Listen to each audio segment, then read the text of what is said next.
Bienvenue à toutes et à tous dans notre tout nouveau podcast Agir par la voix. Je suis votre animatrice, Sari Milagou. Chaque épisode nous plongera au cœur des activités inspirantes d'organisations dédiées au bien-être des femmes et à l'égalité des genres en Outaouais. Pendant une vingtaine de minutes, nous allons découvrir les services qu'elles offrent, comprendre leurs actions sur le terrain et aussi déconstruire les préjugés qui les entourent. Rejoignez-nous pour ces rencontres enrichissantes diffusées ici, sur les réseaux d'Agir, où chaque voix compte et chaque histoire inspire. C'est parti pour cet épisode d'Agir par la voix.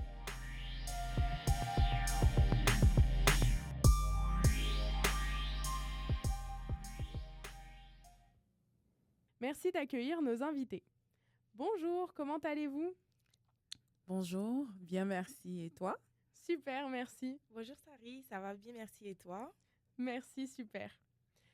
Alors, est-ce que vous pouvez vous présenter ainsi que nous parler de l'organisme dans lequel vous travaillez ? Donc moi, c'est Aude Ariane Tapé. Je suis chargée de projet à la FIO, accompagnement des femmes immigrantes de l'Outaouais. Donc, on est ici en Outaouais et on aide les femmes immigrantes dans leur insertion professionnelle et sociale. Super. Moi, c'est Samantha Ounsou et je suis chargée des communications à la FIO avec ma collègue Aude Tapé. Super. Est-ce que vous pouvez nous raconter un peu plus en détail l'historique et la création de votre organisme ? Donc, la FIO est un organisme qui existe maintenant, ça fait 40 ans.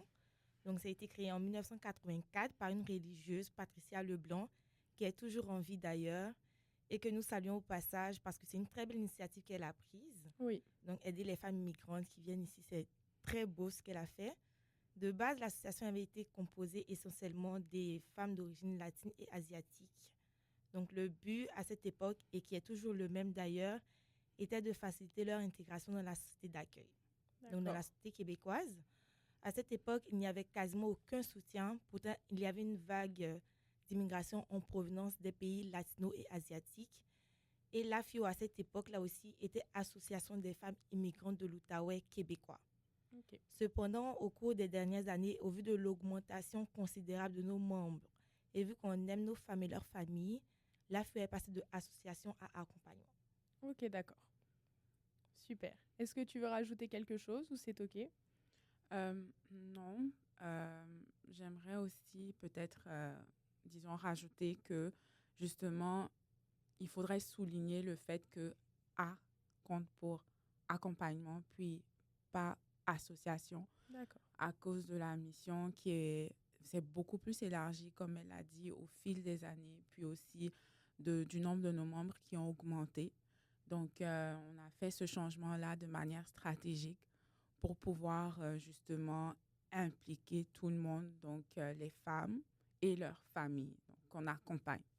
Super. Donc, voilà. Merci beaucoup. En parcourant votre site internet, j'ai vu que vous proposez divers services. Est-ce que vous aimeriez les présenter ou peut-être en décrire un en particulier ? Oui, bien sûr. Je pense que la FIO, c'est quand même une grande organisation, c'est un grand organisme. Puis, notre mission, c'est vraiment de favoriser la pleine intégration des femmes immigrantes et leurs familles dans la région de l'Outaouais. Donc, mettre en avant un seul projet, pour moi, je pense que ça serait un peu comme mettre de côté tous les projets. Oui. Cependant, nous avons un point clé, nous avons une ligne directrice qui sous-tend tous les projets et toutes les activités que nous avons, donc qui est celui de contribuer aux besoins de base des femmes immigrantes et de leurs familles lorsqu'elles arrivent ici. Donc, lorsqu'on prend la pyramide de Maslow, donc la plupart de nos projets se situent au bas de la pyramide de Maslow. Est-ce que tu pourrais expliquer cette pyramide pour les gens qui pourraient ne pas la connaître ? OK, donc parfait. Donc, je vais essayer de l'expliquer quand même du mieux que je peux. La pyramide de Maslow, c'est celui qui comprend les besoins d'un être humain. Okay. Donc, à la base, on a le besoin de se loger, le besoin de se nourrir, le besoin de se vêtir. Donc, ça fait partie des besoins, en fait, de base d'un être humain, peu importe sa couleur de peau, et où c'est plus les besoins physiques puis les besoins physiologiques. Donc, en fait, nous, à travers nos services et nos activités, on vient répondre à ce besoin-là parce que lorsque une femme immigrante et sa famille arrivent ici, c'est un territoire qui est inconnu. La plupart du temps, c'est un territoire qui n'est pas le nôtre. Donc, à ce moment, plusieurs personnes recommencent de zéro. Okay. Donc, c'est important de pouvoir juste pallier à ces besoins-là. Puis, c'est ça notre mission. Et pour le faire, on a comme certains services et certaines activités qu'on offre, comme les premières démarches d'installation, le soutien à la violence conjugale, la banque d'interprètes, donc besoins physiques, besoins physiologiques, la langue, donc il y a la barrière de langue aussi qui s'impose. On a le jumelage interculturel, donc comme entre une immigrante et une personne de la société d'accueil ou qui est pleinement installée. On a Prêt pour la rentrée aussi et les habits de neige, qui sont des services concrets qu'on offre, comme le disent leurs noms, comme par exemple en donnant des fournitures scolaires à ces familles-là ou des habits de neige pour l'hiver, etc. Puis on a Espace Parents aussi. Donc, en fait, c'est pas mal d'activités qui sont mises en place, que je vous invite d'ailleurs à découvrir sur nos sites, sur notre site Oui. web, sur nos réseaux sociaux, etc.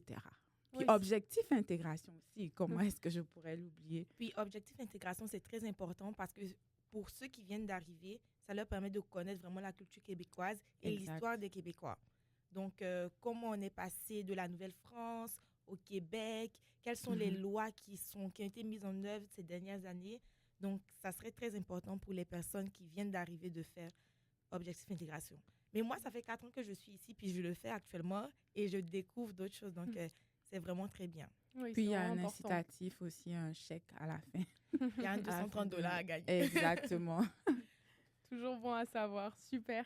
J'ai également vu que vous organisiez un concours pour élire une femme d'influence. Est-ce que vous pouvez m'en dire un peu plus à ce sujet? C'est quoi en fait une femme d'influence pour vous?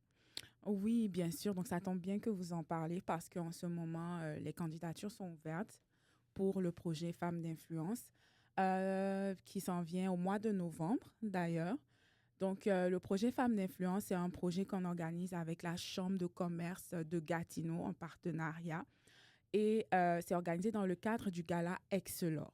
Donc, l'objectif, en fait, du prix, ça serait de mettre en avant le parcours de femmes inspirantes, donc qui ont eu un impact dans la société d'accueil, dépendamment de leur domaine. Donc, ça peut être en entrepreneuriat, comme dans le communautaire, comme dans le social, etc. L'année passée, celle qui a été la femme d'influence, elle avait eu de l'impact dans le domaine financier. Donc, ça couvre un peu tous les domaines. Donc, ça répond aussi à ta question de c'est quoi une femme d'influence. Donc, c'est une femme qui a réussi à faire son chemin, donc sa courbe d'adaptation, puis qui est rendue à une étape où elle redonne à la société d'accueil qui lui a initialement donné. Et cette année, en fait, le focus est vraiment mis sur les jeunes, donc sur le volet jeunesse. Ce sont les femmes entrepreneurs jusqu'à 30 ans.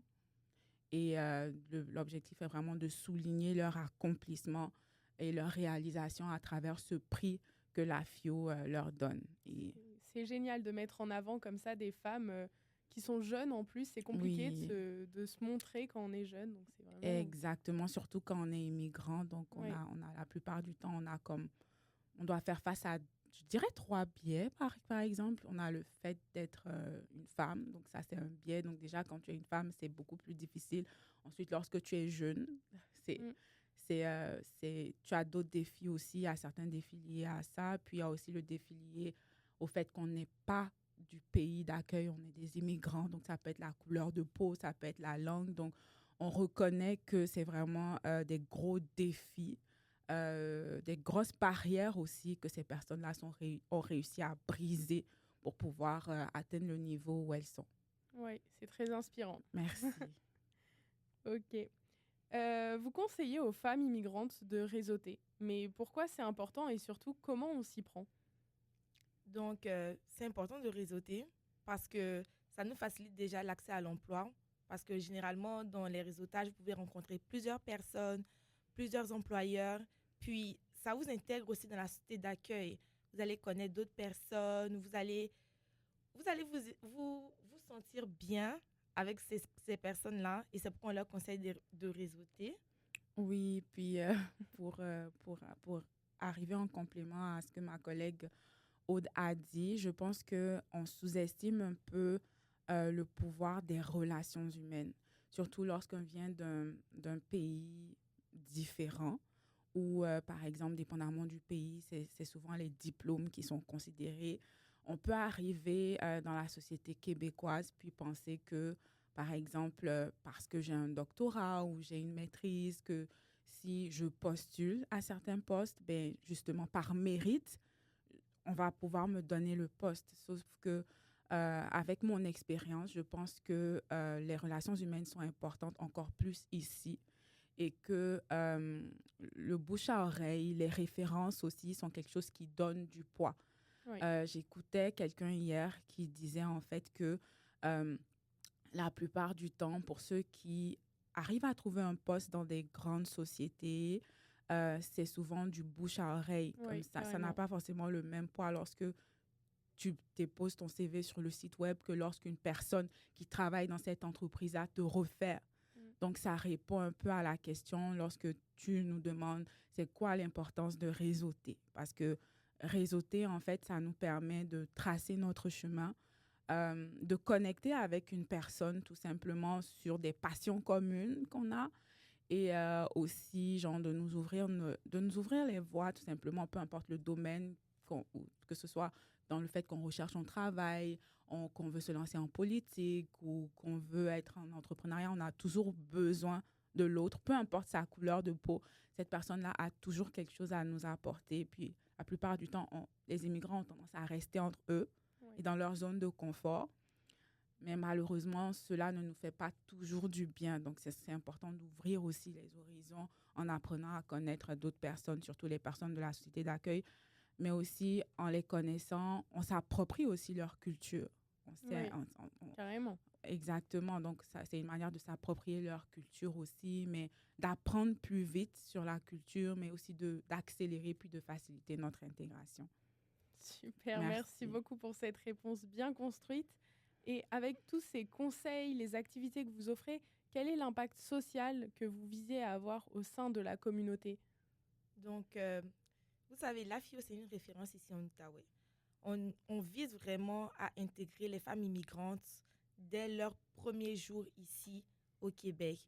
On vise à lever les barrières économiques, administratives, sociales, culturelles avec chaque femme et sa famille. Et il faut noter vraiment la famille aussi parce que généralement, les hommes ont l'impression on les met de côté, alors que pas du tout. Quand on aide une femme, on aide aussi son mari et ses enfants. Donc, c'est vraiment ça notre but. Et aussi, on a vu de 1984 à 2024, il y a eu une montée fulgurante des personnes immigrantes, des femmes immigrantes aussi en Outaouais. Donc, c'est sûr que le besoin se présente, le besoin de les aider, de leur intégration, de leur insertion à la société d'accueil. Et c'est justement pour ça qu'on a d'autres projets qui ont été mis en place, notamment le jumelage et la banque d'interprètes. Donc, la banque d'interprètes pour briser vraiment les barrières de la langue. On a plus de 40 langues dans la banque d'interprètes. Et on a Impressionnant. Oui. Merci. Et on a plus de 18 partenaires maintenant avec la banque d'interprètes. Donc, c'est vraiment pour faciliter le rapport entre la société québécoise et les personnes immigrantes qui viennent ici. Et si je prends le jumelage, par exemple, on jumelle les personnes québécoises de souche avec les personnes immigrantes. Donc, ensemble, ils pourront découvrir les différentes cultures. Donc, toi, tu m'apprends ta culture et moi, je t'apprends ma culture. Génial. Et c'est un moyen de réseauter aussi, Exactement, du coup, de faire des contacts. Effectivement, de faire C'est des ça. contacts. Donc, vous avez 6 mois pour faire toutes les activités que vous avez envie de faire. Ici, en Outaouais, on vous propose des activités et ensemble aussi, vous pouvez découvrir d'autres activités. Donc, notre but, c'est vraiment de faciliter cette intégration-là. Et en plus de ça, le MIFI, donc le ministère de l'intégration, de la francisation, De l'immigration. nous réfère des personnes donc, qui viennent d'arriver. Donc, ça prouve vraiment notre impact ici à Gatineau et en Outaouais. Vous êtes bien installé, ancré dans le territoire. Oui. Mais est-ce que vous rencontrez des préjugés concernant vos missions? Quels sont les défis auxquels vous faites face quotidiennement, si il y en a? Oui, bien sûr. Je pense que c'est normal. C'est normal pour les êtres humains, c'est normal pour les organismes aussi. Donc, un préjugé majeur que je pense auquel on fait face souvent, c'est que dans notre nom, en fait, le sigle signifie accompagnement des femmes immigrantes de l'Outaouais. Donc, surtout dans le cadre où par exemple, on fait affaire avec des personnes, dans le cadre du projet pré-départ, par exemple, donc des personnes qui sont à l'extérieur puis qui veulent venir ici, qui nous sont référées par le ministère. Il faut souvent prendre le temps d'expliquer qu'à travers notre acronyme, donc à travers FEMME, on veut aussi aider les familles, en fait. Donc, la plupart du temps, les gens pensent que c'est juste une association de femmes qui sont ensemble, féministes, et qui sont contre les hommes. Ok. Mais en vérité, notre impact est beaucoup plus profond que ça. Vous allez aider les hommes aussi et la famille entière. Exactement, parce que aussi les statistiques prouvent que la femme, elle prend beaucoup plus de temps à s'intégrer que l'homme. Okay. Parce que je prends juste un exemple dans un cas concret. Lorsque vous arrivez dans un pays qui n'est pas le vôtre, peut-être pour les familles africaines ou pour certaines familles arabes, par exemple. Donc, on a tout un système d'éducation de l'enfant. Donc, on a la famille qui nous aide à éduquer l'enfant, les oncles, les tantes, les voisins.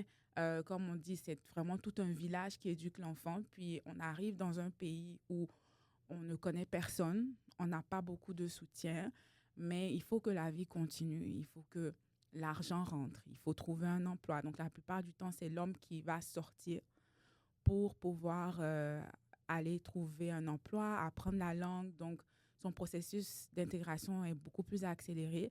La femme, elle va se retrouver à sacrifier un peu sa vision, se sacrifier pendant un temps pour rester avec les enfants, surtout s'ils n'ont pas trouvé de garderie ou bien genre, pendant les vacances, dépendamment de la période où ils arrivent, où il n'y a pas de place dans les camps d'été. Donc, la femme va être celle qui va rester à la maison. Et des fois, elle peut rester à la maison comme ça, banalement, pendant 1 an, 2 ans, 3 ans, 4 ans. Donc, on voit d'autant plus le besoin d'accompagner vraiment les femmes. Et donc, la femme à travers la famille. Parce que quand la femme, elle est à l'aise, elle est épanouie, la plupart du temps, c'est vraiment toute la famille qui en bénéficie. Donc, ça, c'est pour le volet préjugé. Donc, par rapport aux défis, l'un des défis majeurs qu'on rencontre, c'est celui de devoir constamment, où nous avons cette impression-là, de devoir constamment prouver aux personnes qu'en tant que personnes immigrantes, dans une société d'accueil qui n'est pas la nôtre, qu'il faut qu'on mérite notre place. Oui. Donc, il y a comme un certain, je dirais, privilège, mais en même temps, c'est normal. Donc, c'est leur famille, c'est la société, mais en tant que personne immigrante, on se retrouve à prouver 2 fois plus qu'on a les compétences, qu'on vaut la peine, qu'on veut, qu'on a besoin, en fait, de soutien, de ressources pour pouvoir s'intégrer, alors que pour des autres personnes, c'est beaucoup plus facile. Donc, vu qu'on est un organisme qui soutient cette cause-là, nous, par exemple, on fait face à certaines barrières administratives, à certaines barrières aussi juridiques. Donc, par exemple, on sait tous qu'au Québec, en ce moment, ça bouge beaucoup. Donc, il y a beaucoup de changements. Ça bouillonne autour de tout ce qui est loi liée à l'immigration et tout ça. Donc, ça, c'est vraiment un impact. C'est vraiment quelque chose qui peut avoir un impact majeur sur notre organisme, puis aussi sur l'accomplissement de notre mission. Carrément. Oui. Et du coup, par rapport à ce que tu viens de dire sur le fait que les lois bougent beaucoup, est-ce que c'est pas compliqué justement de devoir toujours suivre pour rester à chaque fois à la page et ne pas donner de mauvaises informations Oui, c'est très important. Puis aussi, c'est la raison aussi pour laquelle on a des formations aussi. Puis on est très proche des ministères, mais aussi de nos partenaires. Puis c'est important aussi pour nous de nous mettre constamment à jour, puis de devoir à chaque fois s'arrimer aux lois. Je prends juste un exemple concret. Donc, avec la crise qu'il y a eu en Ukraine, ça c'est un exemple. Donc, avec la crise qu'il y a eu en Ukraine, on a remarqué qu'on a reçu beaucoup d'Ukrainiens. Donc, en fait, notre mission aussi suit un peu les actualités. Ouais. Donc, exemple, en Palestine, avec tout ce qui se passe, la guerre, on va beaucoup plus recevoir certains Palestiniens ou disons, en Afrique, il y a une grosse vague d'immigration. Donc, on a beaucoup de personnes qui nous viennent du Cameroun. Donc, ça change, puis ça vacille à chaque fois aussi. Donc, dépendamment des lois, dépendamment aussi des facilités, en fait, que certains pays ont au niveau de l'immigration, contrairement à d'autres. Ok, d'accord. Mais c'est sûr que grâce aux formations que le MIFI donne, on reste quand même de rester à l'affût. On essaie, de rester à l'affût des différentes lois qui sont données. Ouais. C'est important, oui. Super. Et du coup, pour une touche de positif pour la fin, quelles sont vos aspirations pour l'avenir de votre organisation et quel message souhaiteriez-vous transmettre aux personnes qui nous écoutent actuellement? Donc, on est notre 40e anniversaire. Et la FIO, ça fait maintenant 40 ans que ça existe. On est super content de voir que chaque jour, on a de nouveaux membres qui viennent. On a des membres qui nous remercient. On a des membres qui donnent des témoignages. On a des donateurs. Donc, c'est vraiment une mission qu'on aimerait pousser un peu plus loin. Et pour ce fait-là, on a besoin de beaucoup plus de soutien financier. Car cette année, nous avons lancé notre planification stratégique. Et on se rend compte avec cette planification stratégique-là que nous avons besoin de soutien matériel, financier et d'autres partenariats aussi. Donc, des partenaires qui vont nous aider, que ce soit dans le référencement ou de façon pécuniaire aussi. Donc, on est toujours ouvert aux nouvelles opportunités. Et en ce qui concerne le message, on aimerait vous dire à vous qui nous écoutez que peu importe là où vous êtes rendu dans votre couple d'adaptation au Québec, sachez que vous n'êtes pas seul et que la FIO sera toujours là pour vous aider dans votre intégration sociale, économique et culturelle, vous, nos femmes, ainsi que vos familles. Merci beaucoup, Aude. C'est un très beau message et merci à vous pour votre temps et votre implication au sein de ce projet. Et merci à vous d'avoir écouté cet épisode d'Agir par la voix, produit par Agir Outaouais. J'espère que vous avez trouvé ces échanges aussi inspirants que moi. Je tiens également à remercier l'agence Passage de l'Université du Québec en Outaouais pour le financement, sans qui ce podcast n'aurait pu exister. N'oubliez pas de vous abonner à notre compte Instagram pour ne manquer aucun de nos futurs épisodes et de partager ce podcast pour aider à amplifier les voix de celles qui œuvrent pour un avenir meilleur, car chaque voix compte et chaque histoire inspire. À bientôt pour une nouvelle histoire qui permet d'être tout aussi enrichissante. D'ici là, prenez soin de vous et continuez à faire la différence. À bientôt!